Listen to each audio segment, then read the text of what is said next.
Macam mana nak elakkan hati ini sentiasa berfikir benda negatif, benda buruk. Dalam Sahih Muslim, Nabi ada ajak satu doa berkaitan dengan cuci hati. Hadis sahih. Tuan-tuan pegang tangan di sini kan. Yang ni daripada saya lah. Lepas tu tuan-tuan sebut doa Nabi tersebut untuk jaga hati, cuci hati, pelihara hati, serah hati kepada Allah. Iaitu doa dia, Allahumma ati nafsi taqwaha. Ya Allah, Kau beri ketakwaan kepada hati ni. Wa zakkiha anta khairu man zakkaha. Ya Allah, cucilah hati ni. Sesungguhnya Engkau yang paling baik menyuci hati, sebaik-baik yang mencuci hati. Anta waliyuha wa maulaha. Engkaulah Tuan dan pemilik kepada hati ni. Kau yang cipta hati ni. Kau yang tahu sifat hati ni.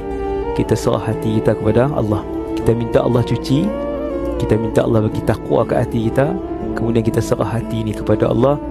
InsyaAllah hati yang penuh dengan ketakwaan dicuci oleh Allah itu akan sentiasa memikirkan perkara yang baik, positif untuk dunia dan akhirat kita. Walhamdulillahirabbil alamin.